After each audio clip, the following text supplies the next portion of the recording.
Hello दोस्तों, इस video में हम लोग बात करने वाले हैं बीपीएससी प्रीलिम्स की स्ट्रैटेजी के बारे में।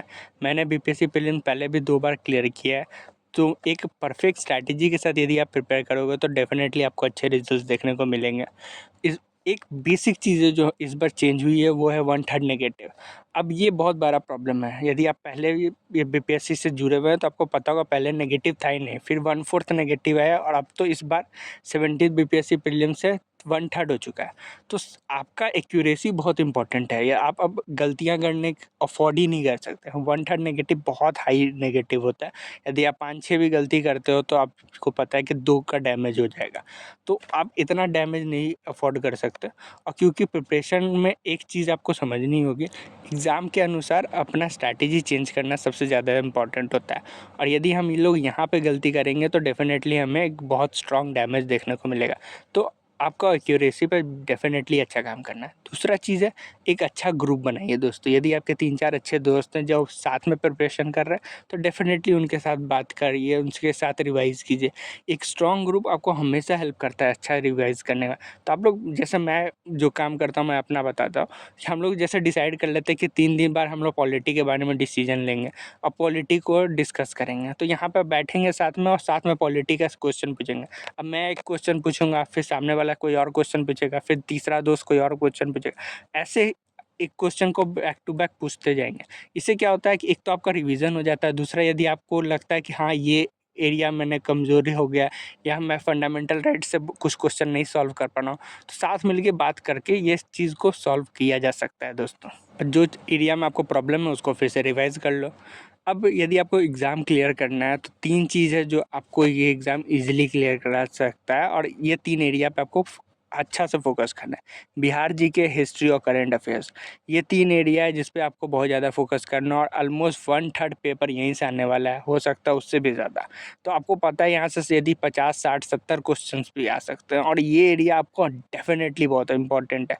तो यदि आपको ये 3 एरिया पे यदि आपने पकड़ बना ली तो आपका एग्ज़ाम ईज़िली निकल सकता है, क्योंकि कट ऑफ डेफिनेटली गिरेगा क्योंकि ये बहुत बड़ा वैकेंसी है। तो यदि आप यहाँ पे काम कीजिए और इसके साथ मॉक टेस्ट का एनालिसिस, तो जैसे ही आपका प्रिपरेशन थोड़ा सा भी अच्छा आपने कर लिया है तो आप मॉक टेस्ट देना स्टार्ट करो, और मॉक टेस्ट में एनालिसिस करो कि आप कहाँ पे आपकी गलती हो रही है। क्या ज्योग्राफी में बहुत सारी गलतियाँ कर रहे हो, इकोनॉमिक्स में गलतियाँ कर रहे हो, साइंस में गलतियाँ हो रही है, करंट अफेयर्स में गलतियाँ हो रही है, कहाँ गलती हो रही है, और ये आपको डेफ़िनेटली समझना पड़ेगा।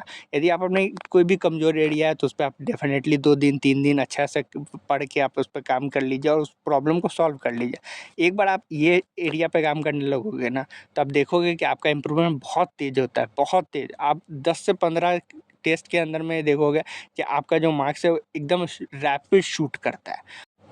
आप इसको एक बार ट्राई करके देखो दोस्तों। यदि आप 15-20 दिन भी आप यदि इस पर ट्राई करोगे ना, तो आप देखोगे कि बहुत आपको बेहतरीन रिजल्ट देखने को मिलेगा। अब आपको जैसे पता ही है कि पिछले 2-3 बीपीएससी प्रीलिम्स में थोड़ा-सा सिलेबस में एक चेंज आया है, पैटर्न क्वेश्चन जो पैटर्न है उसमें थोड़ा-सा चेंजेस आया है। तो इसके साथ मैं आपको बोलूँगा कि आप थोड़ा एनसीईआरटी पे ध्यान दो दोस्तों। एक एनसीईआरटी और लूसेंट जैसी किताबें हैं, आप तो उसको आप बेस बना ही के चलो। एनसीईआरटी को इग्नोर मत करना है दोस्तों, और मॉक टेस्ट हर 2-3 दिन पे देना है, जैसा मैंने आपको बताया।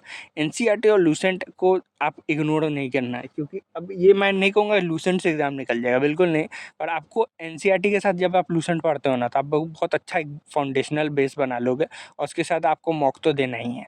और जब आप करंट अफेयर तो आपको करना ही होगा, उसके लिए आप 1 या 2 मैगज़ीन जो भी आप फॉलो कर रहे हो आप उसको करो, और आप देखोगे कि आपको एक बहुत रैपिड चीज़ मिलेगी। एनसीईआरटी लोग बहुत ज़्यादा इग्नोर करते हैं, और जो भी लोग एनसीईआरटी को इग्नोर करते हैं, डेफिनेटली आप आज के टाइम में यदि आप एग्ज़ाम में एनसीईआरटी इग्नोर कर रहे हैं तो आपको बहुत ज़्यादा बड़ा पेनल्टी देखने को मिलेगा।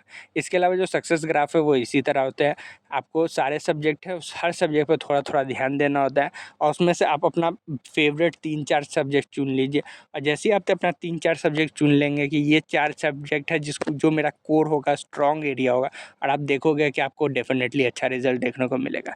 यदि आपके दिमाग में कोई भी सवाल है तो डेफिनेटली कमेंट कीजिए, मैं ज़रूर उसका जवाब देने का कोशिश करूँगा। अपना बहुमूल्य समय देने के लिए धन्यवाद दोस्तों। Thank you.